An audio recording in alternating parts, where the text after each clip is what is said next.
to my channel Balu Master. Today I am going to discuss Target JEE Advanced 2020 Part 2. In the previous part, friends, I discussed integral calculus part. Minimum they are going to give 8 marks and maximum 12 marks from integral calculus. Similarly, from differential calculus also almost equal priority. They are going to give minimum 8 marks and maximum 12 marks in advanced examination. That's what today's topic I selected as differential calculus. Let's start our session, friends. Here if you see, the first question is, if A belongs to R mod A which is greater than 1, let limit n tends to infinity 1 plus cube root 2 plus cube root 3 plus so on plus cube root n whole by n power 7 by 3 into 1 by an plus 1 whole square plus 1 by an plus 2 whole square plus so on plus 1 by an plus n whole square is equals to 54. Then which of the following values satisfies? This is given as more than one option question, friends. So now here if you see, it look like limits, means differential calculus question look like, but this is not differential calculus. While solving the sum we are going to convert into integration only. Of course this is also integral calculus question only. Look at, friends, how you are going to evaluate this kind of approach questions. So look at carefully here, friends. This question can be evaluated like this. This is what limit n tends to infinity. This can be written as so 1 plus this is what 2 power 1 by 3, next 3 power 1 by 3, next 4 power 1 by 3, so on n power n by 3. That's what I want to write in sigma notation. Sigma r is running from 1 to n r power 1 by 3. If you take r is equals to 1, 1 power 1 by 3, 1. If you take r is equals to 2, 2 power 1 by 3. If you take r is equals to 3, 3 power n by 3. If you take r is equals to maximum value as n power 1 by 3 whole by the denominator also I want to write sigma notation. So n power 7 by 3 as it is, and sigma I'm going to write, if you observe everywhere 1 by 1 by 1 by, so 1 by write down, and an plus an plus an plus, that's what an plus write down, and 1 2 3 so on, and so that should be vary. That's what I'm going to take. This is r, where r is running from 1 to n, where r is running from 1 to n. Whole square is there in the question. That's what I'm going to keep it as whole square. Now what we are going to do, this is equals to 54 given, friends. First of all I want to simplify this value. At end of the problem I'm going to equate to 54. So that's what the simplification is nothing but limit n tends to infinity. Sigma r is running from 1 to n. R power 1 by 3 is there. I want to multiply and divide by n power 1 by 3. Multiply and divide by n power 1 by 3. So n power 1 by 3, n power 1 by 3 cancel. You are going to get r power 1 by 3 only. Whole by, so n power 7 by 3 can be written as n power 1 by 3 into n square. If you simplify, if you take LCM, you are going to get 3 to the 6 plus 1 7 by 3. And moreover what I'm going to do here means I'm going to take n as outside. If you take n as common, you are going to get outside n square. That's what 1 by n square into sigma r is running from 1 to n, and moreover n is not depends on this summation. That's what I'm going to take as outside. Why? Because here n is constant. So n, if you take outside n square, you are getting, here it remains a plus 1 by a plus so r by n whole square. Now if you observe n square and n square get cancelled, and n power 1 by 3, n power 1 by 3 also get cancelled. Why I converted into the given question into this kind of formation means you have a very good property in definite integration. The property is nothing but limit n tends to infinity 1 by n into sigma r is equals to 1 to n f of 1 r by n is equals to integral 0 to 1 f of x dx. This is the property. What is the property, friends? Limit n tends to infinity 1 by n into sigma r is equal to 1 to n f of r by n. If any function, if you convert it into f of r by n formation, you can able to write very easily integral 0 to 1 f of x dx. If you observe, so limit is also there. We can able to apply the property according to property. Limit n tends to infinity f of x by g of x means limit n tends to infinity f of x, limit n tends to infinity g of x, no problem. And also sigma notation is there. R is equals to 1 to n. F of r by n means total function, it is in terms of r by n only. Similarly in the denominator also a plus r by n formation only it is there. That's what you can able to write very easily into 0 to 1 f of x dx. But here what you are going to do means 1 by n is also compulsory, but 1 by n is not there. Here 1 by n is not there means very simple part, friends. What you are going to write means 1 by n is required in the numerator as well as in denominator. That's what so I want to multiply and divide by 1 by n. 1 by n limit n tends to infinity 1 by n into sigma r is equals to 1 to n 1 by a plus r by n whole square. Again 1 by n cancel, you are going to get the previous step. According to the property you can able to write, this can be written as integral 0 to 1 f of x. F of x is what? R by n, let it be called x. That's what? X power 1 by 3 whole by. So this can be written as what? Integral 0 to 1 f of x, that's what? 1 by a plus x whole square dx. Now very simple calculation. Just if you find that integration, then you are going to get the answer, friends. Just I want to solve here, so look at carefully. That is what? X power 1 by 3 integration is nothing but x power 1 by 3 plus 1 by 1 by 3 plus 1. That's what? X power 4 by 3 by 4 by 3 between the limits 0 to 1.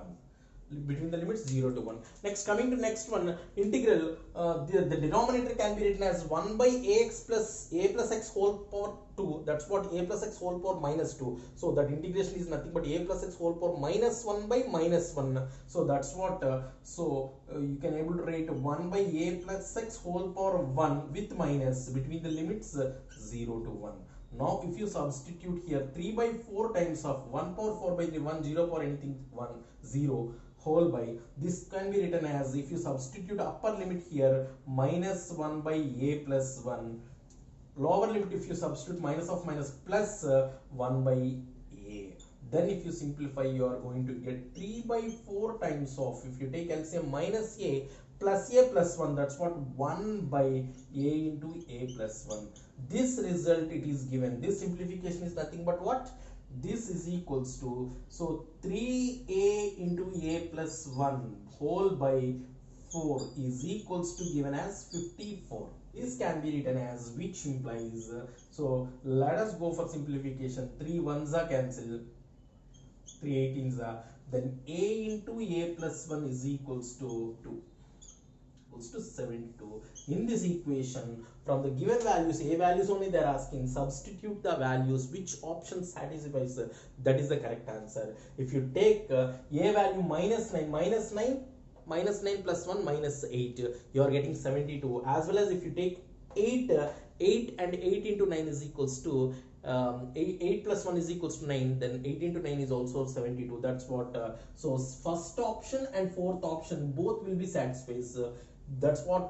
This is the more than an option question. These two options satisfies. So this is the approach, friends. It looked like limits question, but it is a definite integration related question. By using this, friends, this is the question from applications of derivatives. So let f maps r to r be given by f of x equal to x minus 1, x minus 2, x minus 5. Define capital F of x equal to integral 0 to x f of t dt x greater than 0. Then which of the following options is or correct? Means this is also more than one option question. We will see how many options will satisfy. How you are going to start this kind of questions? Means, look at carefully, friends. F of x is given integral 0 to x f of t dt. Whenever f of x is given, just you apply differentiation for this. If you apply differentiation, f dash of x is equals to, means d by dx of f of x equal to f dash of x. D by dx of 0 to x means integration and derivative will be cancelled. You are going to get f of x into x derivative as 1. And lower limit if you substitute, obviously the result will become 0. Now f dash of x you are getting after applying differentiation f of x. Of course f of x means they are given as result, that is what? X minus 1, x minus 2 and into x minus 5. This is the result. Now what happened? F dash of x is equals to result you are getting, means of course if you want values means, so if you take f dash of x is equals to 0, you are going to get the values or x is equals to 1, 2 and 5. So now if you want to know which is local maxima, local minima means you are going to find out double derivative. Now let us try to find out double derivative for that. F double dash of x is equals to UVW formula. So UV into derivative of W, x derivative 1, constant derivative 0, plus U W derivative of V, x derivative 1, constant derivative 0. So VW into x, U derivative is nothing but x derivative 1, constant derivative 0. Now what you are going to do? F double dash of 1 you are going to find out, F double dash of 2 you are going to find out, F double dash of 5 you are going to find out. Then you are going to get which is local maxima, local minima, and how many local maximas exist, how many local minimas exist also you are going to get, friends.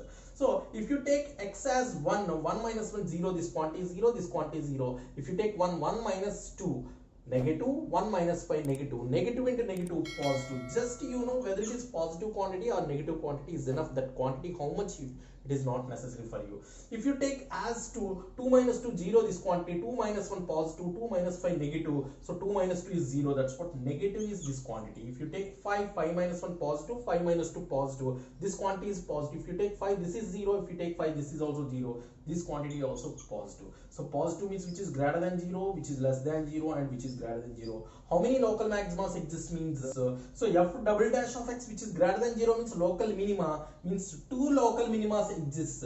Local minimas 2 at which points? At 1 and 5 local minima, and at 2 it is local maxima. At local maxima, whenever f double dash of x less than 0 means local maxima, greater than 0 means local minima. Local minimas are 2, local maxima is 1. So if you observe the fourth option, f has 2 local maxima, but how many local maximas we are getting? Only 1 local maxima, 1 local minima given, but we are getting 2 local minima. Clearly fourth option is clearly wrong answer. Coming to next one, we can able to guess by first option. F has local minimum at x is equals to 1. So local minimum at x equal to 1, correct option this is.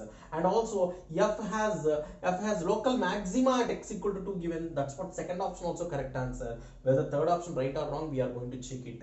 So third option is nothing but f of x which is not equals to 0 for all x belongs to open 0, 5 given. So in open interval 0, 5, f of x value is 0 not equal to 0. And if you check it, then very clear the information. This is what f dash of x information. That's what let us go for f of x. So f of x is equals to given as integral 0 to x f of t dt. F of t dt means just to simplify this result. Then you are going to get the simplification is nothing but x minus 1 into x square minus 2x minus 5x minus 7x plus 10. Then this is nothing but x cube minus 7x square plus 10x minus x square minus of minus plus 7x minus 10. If you see, you are going to substitute here. This is nothing but f of t. So write down in terms of t this one. So that's what t cube. So minus 7x square minus x square minus 8x square, that is what minus 8t square, 10x plus 7x plus 17t minus 10 dt. This is what you are going to write. This is nothing but integral t cube dt is nothing but t power 4 by 4 minus 8t cube by 3 plus 17t square by 2 minus 10t between the limits 0 to x. If you substitute, you are going to get x power 4 by 4 minus 8 by 3 into x cube plus 17 by 2 into x square minus 10x. If you take 0, you are going to get 0 only. Now this is the simplification of f of x. So now you check it for all x belongs to open 0, 5 whether this quantity is 0 or not. Open interval 0. We are not going to consider 0 as here. So in between 0 and 5, this quantity may be 0 or not equal to 0. Check it, sir. If you check it clearly, you can able to say f of x which is not equals to 0 in this particular interval, x belongs to open 0, 5. So that's what which option correct means. Of course, third option also correct answer. So in this particular question, the options are as local minimum at x equal to 1, local f of x as local maximum at x equal to 2, and f of x not equal to 0 for all x belongs to open 0, 5. So these three options are correct answers. So I'll move to next one, friends. The question is, let f maps R2 R be a function. We say that f has property 1, property 2. They are given two conditions. Limit h stands to 0, f of x plus h minus f of x by root mod h exists and finite this quantity, and limit h stands 0, f of h minus f of 0 by h square exists and finite this quantity as property 2. Then which of the following options is or correct? So here also multiple options question. This is more than one option question. This one completely by using option verification. So according to the first one, first option, third option based on property 2 into one, second and fourth property 1. I want to do first these two, afterwards I'll move to those two. So first of all, how to solve this kind of question means, first one, f of x is equals to given as x mod x. I think you know very well x mod x property. If you take x as greater than 0, mod x is nothing but x. So that's what x into x square. If you take x as less than or equals to 0, that is what minus x square. Now what happened? So x mod x behavior, x greater than 0 means x square, x less than or equal to 0 means minus x square. Now limit h tends to 0. Which property you are going to check? Property number 2. What is the property to limit h tends to 0? F of h. F of h is nothing but h mod h minus f of 0. F of 0 is nothing but 0 whole by h square. So this is what you are going to get if you take x as greater than 0, h minus and h plus. So whereas h minus means the quantity is minus 1 after cancellation, whereas h plus means the quantity is plus 1 after cancellation. That's what one time plus 1 exists, one time minus 1 exists. That's what this quantity does not exist. So whenever this does not exist, clearly this option is wrong. Why? Because in the given question property as exists given, but you are getting does not exist. So clearly this property is wrong. Coming to next option. So this is what first option. Coming to third option, whereas third option if you see. Why? Because these two are property 2 based questions. That's what. So f of x is equals to sin x given. Of course, you no need to simplify. This question is very clearly does not exist. Why? Because the limit h tends to 0. F of h means sin h, sin 0 0 by h square is given. Of course, limit h tends 0, sin h by h is nothing but 1. But whereas h square means this is clearly does not exist. But this clearly does not exist. So this option also wrong option. Why? Because there clearly that value is exists in finite given. This quantity gives infinite. That's what does not exist. Let us check second option and fourth option. Whereas coming to second option, if you see f of x is equals to, these two are depends on property 1 related. That's what according to second option, what you are going to do, f of x is equals to x power 2 by 3. F of x is equals to x power 2 by 3. So this can be written as here limit h tends to 0 as per property 1. This is what f of h power 2 by 3 by root over mod h. That's what this quantity, if you simplify, this quantity will get it limit h tends to 0 h power 2 by 3 minus 1 by 2. But this quantity after taking LCM you are going to get 1 by 6. As h tends to 0, this quantity tends to 0. 0 means that is a finite quantity and also that result is exists. That's what the question is given, exists and finite given. That's what this option is clearly correct answer. Next, coming to f of x is equals to mod x. This is what second option. So next fourth option verification, f of x is equals to mod x. Here also property 1 given, limit h tends to 0. So f of h means mod h by root over mod h. Of course mod h can be written as root mod h into root mod h. Then this will be cancelled. As it tends to 0, this quantity also tending to 0. So that's what it is a finite quantity and existed value. That's what fourth option also clearly correct answer. So this kind of easy questions also they are going to ask in advanced examination, friends. That's what, don't get tension. Whichever you are going to feel as easy, first of all you let us start with those questions. Don't lose your confidence. So that's what you are going to select this kind of easy questions and first evaluate those questions and try to do the toughest questions after completing these questions. Okay, that's all for today's class, friends. I hope you enjoyed the class very much, friends. Thanks a lot.